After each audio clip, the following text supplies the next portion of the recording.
So, Rose, it's a pleasure to meet you. How are you doing today? I'm doing great, Bridget. Thanks for being here. Of course. Thanks for talking with us. So, I first just want to compliment you on what great chemistry you had with your castmates. Absolutely. No, it was wonderful. Um, but one in particular, and that is Vanessa Redgrave. So, what was it like to work with such a screen legend, you could say? Yeah, absolutely. Vanessa was, I was so intimidated, of course, because she's Vanessa Redgrave. How else do you need to describe her?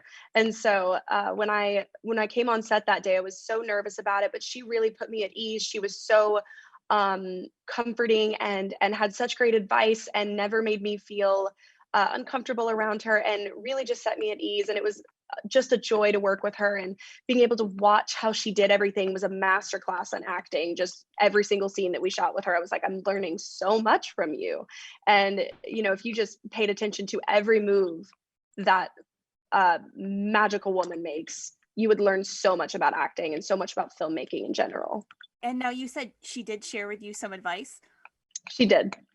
She told me, I remember at one scene, she it was this like very personal scene between Finley and Mrs. Sweeney. And I remember we'd already done one take, and she kind of grabbed me, and and I was feeling kind of self-conscious, and she grabbed me and she was like, okay, that was great. That was brilliant. But it's not going to be perfect until you think it's perfect and until you love it and until you believe it.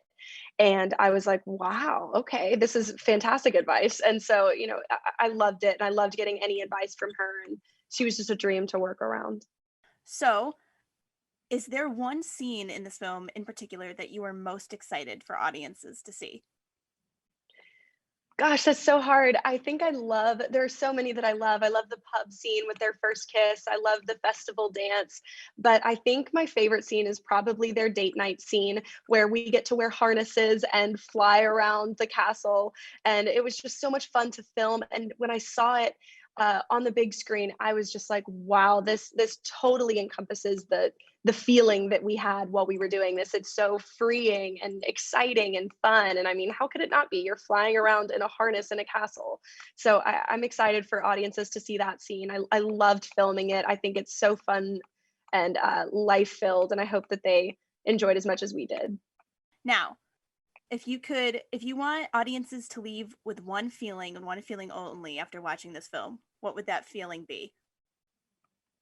I think I would want them to walk away with freedom, the feeling of being free and limitless, because that's kind of where Finley ends up being. Is she kind of breaks out of these the societal expectations, the world's expectations, her mother's expectations. She kind of breaks out of all of that and finds freedom in the adventurous and fun-loving Beckett, and finds freedom in music as well. She leaves that the rigid violin compositions and moves into fiddle, which is so vivacious and so life filled. And so I hope audiences walk away with a little bit of freedom. That's wonderful. But Rose, thank you so much for chatting with me today. Finding You was an excellent movie. I loved it. And just congratulations on everything. Thank you so much, Bridget.